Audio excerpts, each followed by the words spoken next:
Coûts et investissements, dépenses hors salaire. Le formulaire indique qu'on ouvre ici une nouvelle sous-section pour préciser les coûts et investissements du projet hors salaire. Cette partie est cruciale pour évaluer la viabilité financière et la bonne gestion de la coopérative. On va donc traiter les questions 43 et 49 de cette sous-section. Question 43. Les coûts. Principaux coûts et fonctionnement hors salaire. Décrivez vos dépenses régulières nécessaires au fonctionnement en excluant les salaires, car ceux-là seront abordés dans niveau de rémunération plus tard. Pensez à toutes les catégories de coûts opérationnels. Carburant, énergie, si vous avez un véhicule pour la collecte, essence, un groupe électrogène ou machine électrique, carburant, électricité, éventuellement du charbon, bois pour certaines transformations, etc. Par exemple, essence pour le tricycle, 50 litres par mois, diesel pour le générateur, 30 litres par mois. Eau, si votre activité en consomme, nettoyage des déchets, arrosage du compost, etc. Mentionnez la quantité ou le coût si vous payez la régie des seaux, par exemple. Transport logistique, au-delà du carburant, peut-être payez-vous des frais de transport plus larges. Par exemple, location d'un camion une fois par mois pour évacuer le stock de plastique, 100 $ ou le transport des produits vers les clients. Maintenance, entretien des machines, entretien des locaux et équipements, emballage consommable, sac poubelle, sac de conditionnement du compost, ficelle, gants jetables, etc. Communication, frais de téléphone, internet, WhatsApp, impression des flyers, etc. Location, si vous louez un terrain, un hangar, un bureau, frais administratifs, si vous avez des frais d'enregistrement de coopérative, permis, factures bancaires, etc. Autres, par exemple, frais de formation continue, petit matériel de bureau, t-shirts, uniformes, etc. Présentez-les soit en liste ou en phrase, mais clairement. Par exemple, nos principaux coûts mensuels hors salaire se répartissent comme suit. Carburant, 80 $, tricycle et générateur, consommable, 30 $, sac, gants, eau de javel, maintenance, 20 $, pièces détachées et réparation machine, communication, 10 $, données mobiles pour WhatsApp et appels, divers, 10 $. Nous ne payons pas de loyer car l'atelier est mis à disposition par la mairie. Cela permet de voir si vous avez bien estimé vos charges et de discuter ou économiser éventuellement. Coût de production ou de transformation par type de déchets ou de produits. Cette question est un peu technique. Il s'agit de donner un coût de revient unitaire pour vos produits ou services par type de déchets ou de produits traités. En gros, combien ça vous coûte de produire une unité de votre output. Par exemple, un pavé, 1 kg de compost, 1 kg de plastique broyé. Décomposez ce coût par principale composante. Par exemple, si votre coopérative fait des pavés plastiques, pour un pavé, matière première plastique, récupérez peut-être gratuitement, sauf coût de collecte. Sable, coût, énergie, charbon ou électricité pour le fondre, usure machine, amortissement, main-d'œuvre, salaire au prorata, mais hors salaire, on peut l'exclure ici, etc. Supposons, coût par pavé, environ 1,20 $, dont 20 centimes transport et collecte de plastique, 30 centimes énergie, charbon, 20 centimes sable, 10 centimes amortissement machine, 10 centimes peinture colorant, 30 centimes divers, maintenance, emballage, etc. Vous explicitez ainsi ce qui entre dans la fabrication d'un pavé. Si vous faites du compost, coût par sac, broyat végétal, eau, outils et tamisage, emballage divers, etc. Si service de collecte par bac, coût par ménage, collecté par mois, 3 $, dont 1 $ carburant, 50 centimes amortissement du tricycle, 50 centimes consommable, 1 $ gestion administration. Si votre activité couvre plusieurs types de déchets, essayez de donner un coût pour chaque flux principal ou focalisez sur le plus important. Le but est de voir si vous connaissez vos coûts variables et ce qui pèse le plus. Même une estimation approximative est bien. Montrez que vous savez combien coûte réellement votre produit pour vérifier que votre prix de vente, section suivante, est cohérent. Investissements initiaux. Listez les investissements majeurs que vous avez déjà réalisés ou que vous prévoyez de faire pour lancer ou développer l'activité. Un investissement, c'est typiquement une dépense unique, ou en tout cas pas mensuelle, pour acquérir un actif durable. Par exemple, les machines, broyeuses, presses mécaniques ou hydrauliques, tricycles, camions d'occasion, tamis, comporteurs, etc. Infrastructure, construction ou aménagement d'un hangar, dalles en béton, espace de tri couvert, local de stockage, outils et matériel, balance, pelle, bac, conteneur, kit de protection, table de tri, charrette, informatique, peut-être un ordinateur, un smartphone pour la coopérative, etc. Autre, si vous avez dû investir dans un permis, une licence, ça peut figurer, mais en général, on attend du tangible. Pour chaque élément, précisez si c'est déjà acquis et alors éventuellement par quel financement ou à acquérir et si vous comptez l'acheter, le louer ou le mutualiser. Par exemple, investissement réalisé, un tricycle, acheté d'occasion 300 $ via une subvention, 10 bacs de 50 litres donnés par la commune, etc. Si vous utilisez des équipements en commun avec d'autres coopératives, mentionnez-le. Il y a justement la question suivante sur la mutualisation. Montrez les montants approximatifs pour donner une idée. Cela aide à comprendre votre besoin en capital et ce que vous avez déjà comme actif. Question 46. Coûts partagés ou mutualisés avec d'autres coopératives. Indiquez quels coûts ou investissements vous partagez avec d'autres. Le programme Kinlabel encourage les coopératives à mutualiser certains moyens pour réduire les coûts. Par exemple, machine commune, nous utilisons le broyeur de l'unité de Ngaliema une fois par semaine au lieu d'en acheter un. Nous partageons les frais d'entretien. Transport groupé, 3 coopératives se sont arrangées pour louer ensemble un camion chaque mois et se répartir le coût pour envoyer leurs matériaux à l'usine de recyclage. Espace partagé, nous partageons un hangar avec la coopérative voisine, chacune paye 50% du loyer. Achat groupé, pour réduire le coût des gants et sacs, on passe commande à plusieurs coopératives en gros. Équipe mutualisée, une technicienne de maintenance intervient pour 5 coopératives du district, ce qui revient moins cher que chacun de son côté. Si vous n'avez pas encore de mutualisation, indiquez éventuellement des pistes que vous aimeriez explorer. Par exemple, pas de mutualisation en place encore, mais nous serions intéressés par partager un local de tri avec d'autres si l'opportunité se présente. Cette question permet d'apprécier l'esprit collaboratif et l'efficience collective dans le réseau. Des coûts mutualisés signifient souvent des économies d'échelle et une solidarité entre coopératives. Mentionnez-en autant que possible, cela montre que vous utilisez le réseau Kinlabel à bon escient. Question 47. Structure de coût global. Répartition en pourcentage. Ici, il s'agit de donner une vue d'ensemble de vos coûts en pourcentage par grande catégorie. Le formulaire suggère des catégories: salaire, matières premières, énergie et maintenance, transport et logistique, communication et gestion, autres. Même si vous n'avez pas un budget ultra détaillé, essayez d'estimer comment vos dépenses se répartissent. Par exemple, salaire X%. C'est souvent la part la plus importante dans une coopérative de services. Si vous rémunérez régulièrement les membres, combien cela représente? Par exemple, environ 50%. Si pour l'instant personne n'est payé, ça peut être 0%. Mais à terme, il faut bien considérer les rémunérations. Matières premières, X%. Par exemple, si vous devez acheter du sable, du charbon, du structurant ou payer les déchets, certaines coopératives pourraient payer les collecteurs au poids. Si vos déchets sont gratuits, cette part peut être faible, 5 à 10% au moins. Énergie et maintenance, X%. Incluez carburant, électricité, entretien, machines ensemble, par exemple 20%. Transport et logistique, X%. Carburant peut être mis ici aussi, mais s'il y a d'autres coûts comme location, camion ponctuel, etc. Communication et gestion, X%. Ce sera souvent faible, quelques pourcents, sauf si vous investissez beaucoup en marketing. Autres, X%, mettez le reste, par exemple les imprévus et frais divers. L'échelle doit somme à 100% bien sûr. Vous pouvez présenter sous forme de liste ou phrase. Exemple, répartition de nos coûts, 2 points. Salaire environ 40%. Matières premières 10%. Énergie et maintenance 20%. Transport et logistique 20%. Com et gestion 5%. Autres 5%. Cela montre où part l'argent.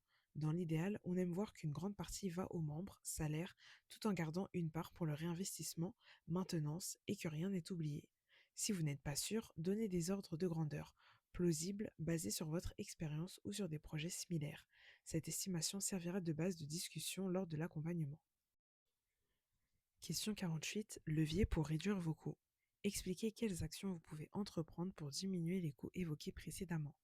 C'est en gros chercher des pistes d'efficacité et d'innovation frugale. Quelques idées souvent pertinentes. Économie circulaire. Comme vous êtes en plein dedans, pensez à comment réutiliser davantage au lieu d'acheter. Par exemple, réutiliser nos chutes de plastique à 100% dans la production au lieu de les jeter. Réparation, réutilisation. Prolonger la durée de vie des sacs en les réparant. Doublure, au lieu d'en acheter de nouveaux chaque fois. Entretenir régulièrement la machine pour éviter une grosse panne coûteuse. Énergie solaire. Installer des panneaux solaires pour alimenter le broyeur. Investissement initial, mais économie de carburant sur le long terme. ou simplement sécher le compost au soleil au lieu d'utiliser un séchoir électrique. Approvisionnement local, sourcer nos outils localement, d'occasion, plutôt que de les importer neufs. Se fournir en matières premières gratuitement auprès de telles entreprises qui jettent ces chutes. Partenariat, mutualisation déjà abordée ou négocier des tarifs de groupe avec un fournisseur pour payer moins cher les gants. Optimisation logistique, regrouper les collectes par zone pour économiser le carburant. Automation ou amélioration de processus, construire un petit tamis rotatif manuel pour aller plus vite dans le tri et mobiliser moins de personnel sur cette tâche, libérant du temps. Autre, réduire les pertes, bien stocker pour que rien ne se gâte, gérer au plus juste les stocks.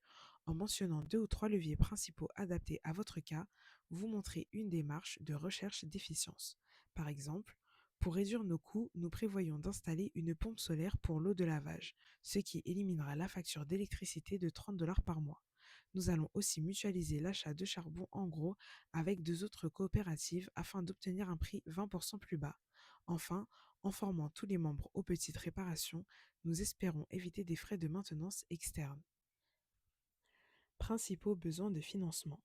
Indiquez de combien d'argent vous avez besoin et pourquoi pour lancer ou faire grandir votre projet et quel type de financement vous recherchez. En d'autres termes, c'est votre plan de financement. Listez vos besoins financiers majeurs. Fonds de roulement. C'est l'argent pour faire tourner l'activité en attendant que les clients payent, etc. Par exemple, il nous faudrait 500 $ de trésorerie de roulement pour acheter des matières et payer les dépenses des 3 premiers mois en attendant les revenus réguliers. Achat de machines, par exemple, 1000 $ pour acheter une presse mécanique supplémentaire afin d'augmenter la production. Marketing sensibilisation, 200 $ pour du matériel de sensibilisation, pour recruter plus de clients. Formation, 300 $ pour former 5 membres au métier de machiniste. Véhicule, 1500 $ pour un second tricycle motorisé afin d'étendre la collecte à d'autres quartiers. Infrastructure, 2000 $ pour construire un hangar de stockage couvert, etc. Pour chaque besoin, indiquez si vous cherchez un prêt, une subvention, un partenaire ou un investisseur.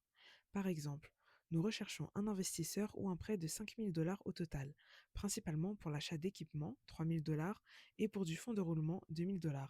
Une subvention serait idéale pour l'équipement initial, tandis qu'un prêt pourrait être remboursé grâce aux revenus sur 2 ans. Nous sommes également ouverts au sponsoring ou dons en nature, exemple un don de tricycle. Soyez honnête et concret. Si vous n'avez pas d'idée précise du montant, essayez d'évaluer l'essentiel. L'équipe du programme pourra vous aider à affiner ensuite. Mentionner le type de financement recherché aide à orienter les partenaires du programme. Certains peuvent offrir des subventions, d'autres des microcrédits, etc. Enfin, n'oubliez pas de prioriser si possible. Notre priorité numéro 1 est le financement du broyeur, car sans lui, on ne peut pas augmenter la production. Puis viennent le fonds de roulement et le véhicule. Nous avons couvert le gros morceau du business model et des finances. Bravo d'être allé jusqu'au bout. Il ne reste plus que quelques sections pour finaliser le formulaire.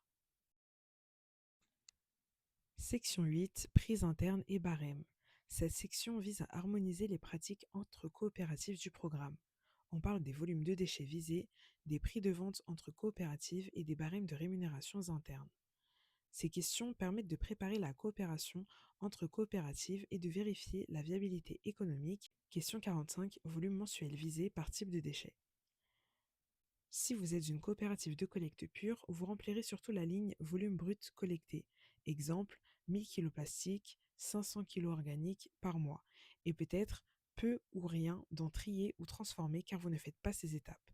Si vous faites tri et préparation, vous pourriez indiquer combien vous recevez, brut, et combien après tri, perte, revalorisation. Par exemple, vous collectez 1000 kg de déchets bruts, après tri, vous extrayez 300 kg de plastique trié, 200 kg de carton, etc.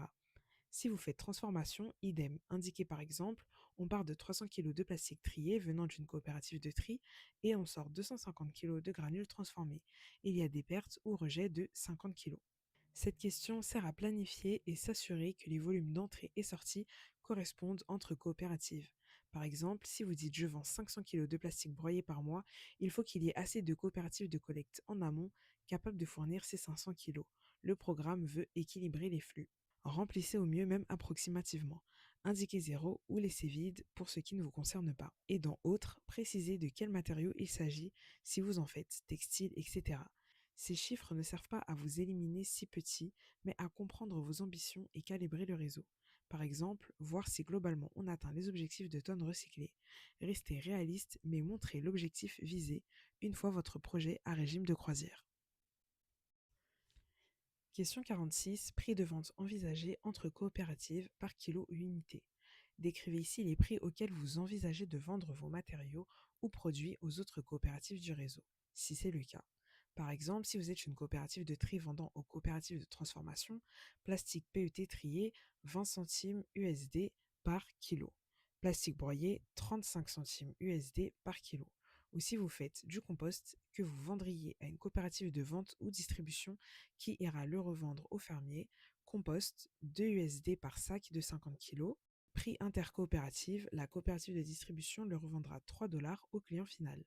Si vous intervenez à plusieurs niveaux, indiquez les différents prix par niveau. L'exemple fourni dans la question est instructif. Plastique trié 20 centimes USD par kilo, plastique broyé 35 centimes USD par kilo, pavé fini 1,80$ par unité. Cela correspond aux transactions niveau 1, 2, 2, 3, 3, 4 dans la chaîne.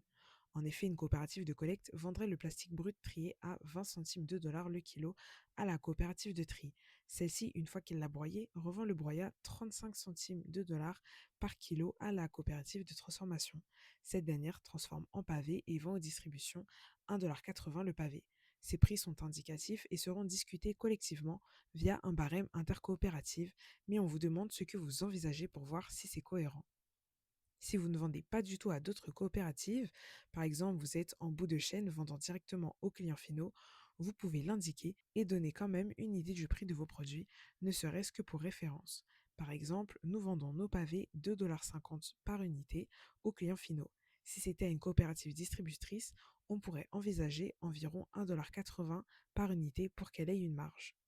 Important, assurez-vous que vos prix couvrent vos coûts de production unitaires. Question 44.